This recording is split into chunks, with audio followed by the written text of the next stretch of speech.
ଯୀଶୁ ଖ୍ରୀଷ୍ଟ ଆଜି ରାତ୍ରିରେ ଆସନ୍ତି, ଆମେ ମାନେ କଣ ପ୍ରସ୍ତୁତ କି? ସମୟ ବହୁତ କମ ଅଛି ମୋର ପ୍ରିୟମାନେ। ବାଇବଲ ଗୋଟେ ପରେ ଗୋଟେ ଭବିଷ୍ୟବାଣୀ ସତ ହେବାକୁ ଲାଗିଅଛି। ଯୀଶୁଙ୍କର ଆଗମନ ନିକଟତର। ଆମେ ମାନେ କଣ ପ୍ରସ୍ତୁତ ଅଛୁ କି? ପୃଥିବୀରେ ଯାହା ସବୁ ଘଟି ଚାଲିଅଛି, ଏହା କଣ ଯୀଶୁଙ୍କର ଦ୍ୱିତୀୟ ଆଗମନର ସଂକେତ କି? ଗୋଟେ ଦିନ ଯୀଶୁ ଖ୍ରୀଷ୍ଟ ହଠାତ୍ ଆସିବେ ଏବଂ ସେତେବେଳେ ଅନୁତାପ କରିବାର ସମୟ ନଥିବ ମୋର ପ୍ରିୟମାନେ। ଏ ଭିଡିଓକୁ ଶେଷ ପର୍ଯ୍ୟନ୍ତ ଦେଖନ୍ତୁ, କାରଣ ଯୀଶୁ ଖ୍ରୀଷ୍ଟ ଯଦି ଆଜି ଆସନ୍ତି, ଆପଣଙ୍କ ଜୀବନ ସବୁଠାରୁ ବଡ଼ ପ୍ରଶ୍ନର ଉତ୍ତର ଆଜି ଦେବାକୁ ପଡ଼ିବ। ଆମେ ମାନେ କଣ ପ୍ରସ୍ତୁତ ଅଛୁ?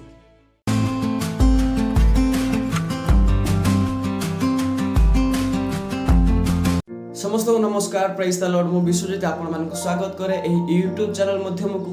ମୋର ପ୍ରିୟମାନେ, ପରମେଶ୍ୱରଙ୍କ ଦାସଙ୍କ ଦ୍ୱାରା ପରମେଶ୍ୱରଙ୍କ ଦ୍ୱାରା ଯେଉଁ ବାକ୍ୟ ମୁଁ କିଛି ଶିକ୍ଷା ପାଇଅଛି, ସେଥିମଧ୍ୟରୁ କିଛି ବିଷୟ ଆପଣଙ୍କ ନିକଟ ରଖିବାକୁ ଚାହେଁ, ଯାହା ହେଉଛି ପରମେଶ୍ୱରଙ୍କର ଦ୍ୱିତୀୟ ଆଗମନ।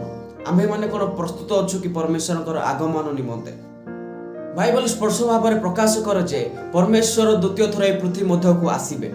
ପ୍ରଥମ ଥର ସେ ମନୁଷ୍ୟମାନଙ୍କର ପାପ ନିମନ୍ତେ ଆସିଥିଲେ ଏବଂ ଦ୍ୱିତୀୟ ଥର ସେ ଆସିବେ ମହିମାରେ ଏବଂ ଆପଣା ଲୋକମାନଙ୍କୁ ଆପଣଙ୍କ ନିକଟକୁ ନେଇଯିବେ।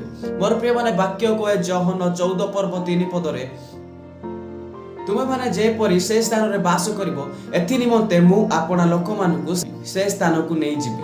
ମୋର ପ୍ରିୟମାନେ, ଏହି ପ୍ରତିଜ୍ଞା ଯୀଶୁ ଖ୍ରୀଷ୍ଟ ନିଜେ କରିଥିଲେ ଏବଂ ସେ ପରମେଶ୍ୱର କରିଥିବାର ପ୍ରତିଜ୍ଞା କେବେ ମିଥ୍ୟା ନୁହେଁ।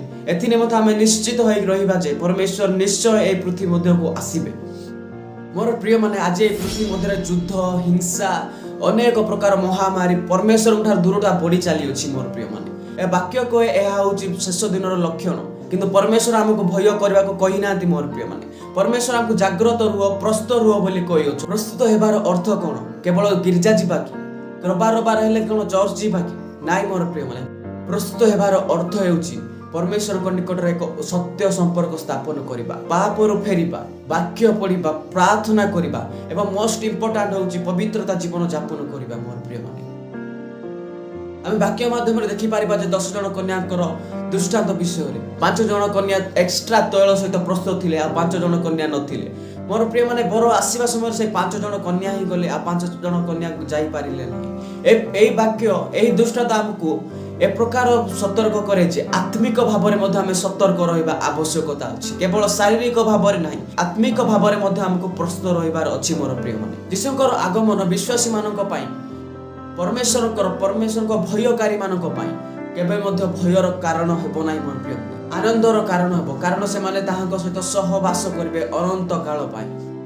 ଅନେକ ଲୋକ କହନ୍ତି ଆଜି ତ ବହୁତ ସମୟ ଅଛି, ଏବେ ତ ବହୁତ ସମୟ ଅଛି, ମୁଁ ପଇସା ଇନକମ୍ କରିବି, ପୃଥିବୀରେ ସଫଳତା ହାସଲ କରିବି, ତାହାପରେ ପରମେଶ୍ୱରଙ୍କ ନିକଟକୁ ଯିବି। ନାଇଁ ମୋର ପ୍ରିୟମାନେ, କେହି ମଧ୍ୟ ସମୟ କିମ୍ବା ଦିନ ଜାଣେ ନାହିଁ। ଏଥି ନିମନ୍ତେ ଆଜି ହିଁ ପରମେଶ୍ୱରଙ୍କ ନିକଟକୁ ଯାଉ, ପରମେଶ୍ୱରଙ୍କ ନିକଟରେ ପାପକୁ ସ୍ୱୀକାର କରୁ। ତେଣୁ ମୋର ପ୍ରିୟମାନେ, ଆସୁ ଆଜି ନିଜକୁ ପଚାରୁଛେ, ଯଦି ଯୀଶୁ ଖ୍ରୀଷ୍ଟ ଆଜି ଆସନ୍ତି, ଆମ୍ଭେ କ'ଣ ପ୍ରସ୍ତୁତ ଅଛୁ କି? ମୁଁ କ'ଣ ପ୍ରସ୍ତୁତ ଅଛି କି? ମୋର ଜୀବନ କି ପରମେଶ୍ୱରଙ୍କୁ ପ୍ରସନ୍ନ କରୁଅଛି? ମୁଁ କି ପ୍ରତିଦିନ ତାଙ୍କ ସହ ଚାଲୁଅଛି? ଆପଣମାନଙ୍କର ଯଦି ଉତ୍ତର ହଁ, ତେବେ କମେଣ୍ଟ ମାଧ୍ୟମରେ ନିଶ୍ଚିତ ଜଣାନ୍ତୁ। ଆଉ ଯଦି ନାହିଁ, ଏକ ନୂତନ ଜୀବନ ଆରମ୍ଭ କରନ୍ତୁ। ପରମେଶ୍ୱର ଦୟାଳୁ ପରମେଶ୍ୱର, ଯେ କେହି ପରମେଶ୍ୱରଙ୍କ ନିକଟରେ ଅନୁତାପ କରେ, ପରମେଶ୍ୱର ତାକୁ କ୍ଷମା କରନ୍ତି। ମୋର ପ୍ରିୟମାନେ, ଏହି ପୃଥିବୀ ମଧ୍ୟରେ କେବଳ ଆମକୁ ସଫଳତା ହାସଲ କରିବାର ନାହିଁ, ପରମେଶ୍ୱରଙ୍କର ଅନନ୍ତ ଜୀବନ, ଅନନ୍ତ ରାଜ୍ୟକୁ ପ୍ରବେଶ କରିବାର ଅଟେ। ଯଦି ଆପଣ ଏହି ବାକ୍ୟ ମଧ୍ୟରେ କିଛି ଶିକ୍ଷା ପାଇଅଛନ୍ତି, କିଛି ଜାଣିବାକୁ ପାଇଅଛନ୍ତି, ତେବେ ଲାଇକ୍ କରନ୍ତୁ, ସେୟାର କରନ୍ତୁ, ସବସ୍କ୍ରାଇବ୍ କରନ୍ତୁ। ସମସ୍ତଙ୍କୁ ନମସ୍କାର, ପ୍ରେଜ୍ ଦ ଲର୍ଡ।